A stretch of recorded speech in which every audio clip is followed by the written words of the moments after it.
Imagine witnessing this moment firsthand. The tension, the silence, the power of a single step. What would you have done if you were there? Tell us in the comments where you're watching from and what you think about the Royal Guard's response. Your perspective matters, and we'd love to hear it. If you enjoyed this story, don't forget to hit subscribe and turn on notifications.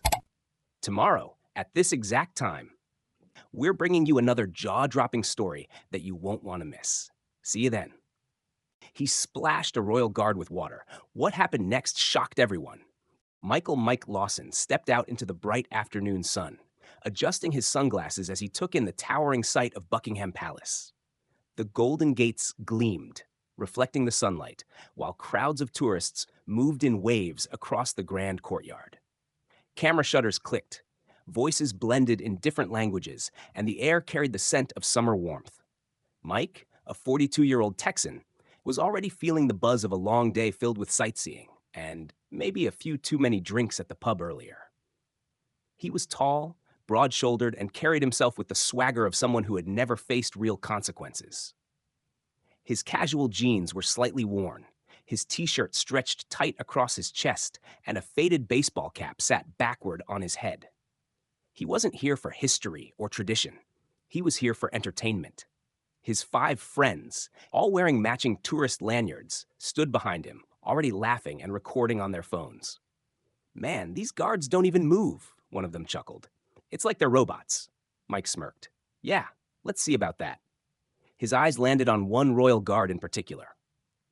The man stood tall and unshaken, his red tunic crisp, brass buttons gleaming, and the towering black bearskin hat casting a shadow over his face. He was a statue of discipline, his eyes locked straight ahead, completely unfazed by the bustling world around him. Mike stepped forward, rubbing his chin like he was studying a museum exhibit. "What's the point of these guys anyway?" he said loudly, making sure people heard him. "Just standing there all day, looking pretty?" Some tourists turned toward the scene, sensing something about to unfold. A few exchanged uneasy glances, while others instinctively pulled out their phones. Mike's friend nudged him, grinning. "Come on, man, see if you can get him to react. This is gonna go viral." Mike spread his arms, addressing the growing audience like a performer taking the stage. "Ladies and gentlemen," he said theatrically, his voice dripping with amusement, "witness history in the making. I'm about to make a royal guard move." Laughter rippled through the crowd, but not everyone was amused. A group of veterans in the back crossed their arms, watching with cold, disapproving eyes. Parents whispered to their children, reminding them that the guards weren't just for show. But Mike wasn't paying attention to the shift in energy. His confidence swelled as he stepped closer to the guard, completely unaware that he was about to make a mistake he'd never forget. Mike grinned as he moved even closer to the royal guard, the swagger in his step undeniable. The crowd had started paying attention now, their phones raised, waiting to see what he would do next. He could feel their eyes on him, fueling his confidence. He waved a hand right in front of the guard's face, just inches from his stoic expression. Nothing. Not even a blink. Mike smirked. "Man, this guy's like a statue. Come on, dude, you're really not going to flinch?" A few tourists chuckled nervously, but others didn't find it so funny. A middle-aged man in a polo shirt muttered to his wife, "This is just disrespectful." A group of veterans standing further back watched in silence, their jaws tight, their eyes unamused. Mike didn't care. He had an audience, and that's all that mattered. He turned back to his group of friends, throwing his arms out wide. "What do you guys think? Should we up the stakes?" His best friend Jake, still filming, laughed. "Do something big, man. Let's make this one viral." Mike's eyes landed on the bottle of water in his hand. A 20-ounce plastic bottle, still half full, condensation beading on the sides from the summer heat. A slow grin spread across his face. "Oh, I know exactly what to do," he said, shaking the bottle for dramatic effect. The moment the crowd realized what he was about to do, the energy shifted. Gasps rippled through the bystanders. A woman covered her mouth. A father instinctively pulled his son closer. Someone called out, "Don't do it, man!" But Mike was too caught up in the moment. With a flourish, he unscrewed the cap. The faint clicking sound of plastic twisting against plastic was unnaturally loud in the suddenly hushed plaza. His friends hollered with excitement, egging him on. Then, with an exaggerated motion, he lifted the bottle high over the guard's head and tilted it. Water cascaded down, soaking the pristine red tunic. It ran in rivulets down the soldier's chest, darkening the thick wool fabric. Droplets splattered onto the polished cobblestones. The crowd erupted. Gasps, shouts of anger, and hurried whispers filled the air. Some people turned away, disgusted. Others held their phones higher, recording every second. Mike stepped back, grinning, arms wide like a performer taking a bow. "There we go, folks. Did I get a reaction? Huh?" He laughed, oblivious to the fact that he had just crossed the line. But the royal guard wasn't laughing. He wasn't wiping the water away. He wasn't even blinking. He was completely still, except for one thing. The water dripped from his soaked uniform, each drop hitting the stone ground with a hollow plink, a sound that suddenly felt heavier than anything Mike had expected. And then, in the space of a breath, everything changed. The world seemed to freeze. For a long moment, nothing happened. The only sound was the rhythmic plink, plink, plink of water dripping from the royal guard's soaked tunic onto the stone pavement. Mike stood there, arms still wide, his grin starting to falter. He had expected laughter, maybe even applause. But the air had changed. The playful energy of the crowd had shifted into something tense, something heavy. The tourists who had been recording were no longer just spectators, they were witnesses. Parents whispered urgently to their children, telling them to look away. A group of elderly veterans stood motionless, their gazes locked onto the soldier with an intensity that suggested they already knew what was about to happen. Then, the guard moved. It wasn't dramatic. It wasn't exaggerated. It was just one step forward. A single, deliberate movement. And yet, it hit the plaza like a crack of thunder. Mike's grin vanished instantly. His muscles tensed. His friends, who had been laughing just moments ago, fell dead silent. Jake, still holding his phone, unconsciously lowered the camera. The sound of the guard's polished boot striking the cobblestone echoed like a judge's gavel slamming down. Mike took an instinctive step back. His bravado was slipping. The royal guard, still soaked from the water, stood taller now. His presence, silent, unshakable, radiated something Mike had not expected. Power, authority, a quiet, unspoken warning. For the first time that day, Mike felt small. The guard's eyes, unseen beneath the shadow of his towering black bearskin hat, were still locked forward, but everything about his stance had shifted. He wasn't just enduring the disrespect anymore. He was responding. The crowd held its breath, waiting. The tension was thick, pressing down on every person who had witnessed the incident. Mike licked his lips, his throat suddenly dry. He chuckled nervously, looking around for support. "Oh, come on, man, it was just a joke," he muttered, voice lower than before. But nobody was laughing. His friends had started backing away, trying to distance themselves from what they now realized was a terrible mistake. Then, in an almost imperceptible movement, the guard tilted his head, just slightly.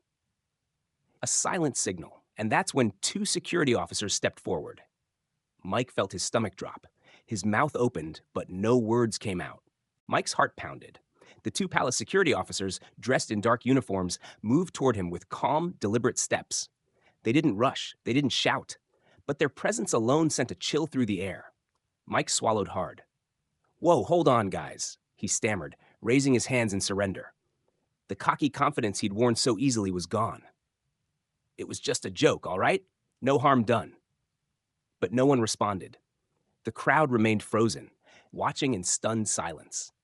The tourists who had been laughing earlier now exchanged uneasy glances, while others averted their eyes, as if realizing they were witnessing something they shouldn't. The group of veterans in the back hadn't moved, their faces unreadable. Mike took a step back, his boots scraping against the stone pavement. One of the security officers, a tall man with graying temples, stopped just a few feet away. His voice was calm but firm. "Sir, you need to come with us." Mike shook his head, a nervous chuckle escaping. "Come on, man. This is ridiculous. It's just a little water. It'll dry." The second officer, younger but just as serious, didn't blink. Disrespecting a royal guard is a criminal offense. Mike's stomach dropped. A murmur spread through the crowd. People whispered to one another, some nodding in agreement, others gasping at the mention of criminal offense. Wait, Mike stammered, glancing around, looking for support. His friends? They were gone.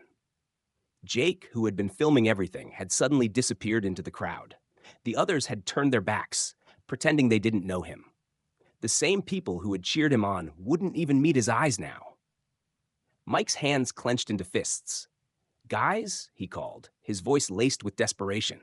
But no one stepped forward. The first officer reached for his handcuffs. Mike's heart raced. He knew this had spiraled out of control.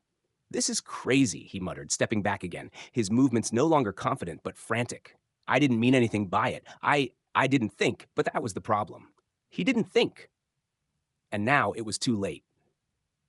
The air felt thick with tension. Mike stood frozen, his chest rising and falling rapidly as reality slammed into him like a freight train. The security officers didn't hesitate. They grabbed his arm, their grip firm but controlled. "Sir, you're coming with us," one of them repeated. Mike yanked back, panic flashing in his eyes. "Wait, hold on, just listen. It was a prank, a harmless prank. I didn't think it would." But the crowd wasn't listening. They weren't laughing. They weren't sympathizing. They were watching. And some of them were even nodding. A middle-aged man in the front row shook his head. A woman whispered something to her child, glancing at Mike with quiet disappointment. A group of veterans stood off to the side, arms crossed, their faces like stone. This wasn't funny anymore. Mike turned, desperate, searching for his friends. "Jake? Mark? Come on, man. Tell them it was just a joke." But they were gone. The same guys who had cheered him on, who had filmed everything, who had pushed him to go further, they had disappeared into the sea of tourists, abandoning him. Mike's breath came short and fast. His hands trembled. "I'm sorry," he blurted out, his voice thinner now, weaker. "I didn't mean any disrespect. I wouldn't have done it if I knew." The veteran standing nearby scoffed. "But you did." Mike's mouth snapped shut. The security officers didn't pause. They turned him around, leading him away through the crowd. He didn't fight. He couldn't. Because for the first time in his life, he knew he had truly messed up. As he was escorted away, the Royal Guard remained standing. Tall, steady, silent. His uniform still damp, his posture still perfect, his presence still commanding. The crowd lingered, whispering amongst themselves. Parents kneeled down to their children, explaining what had happened.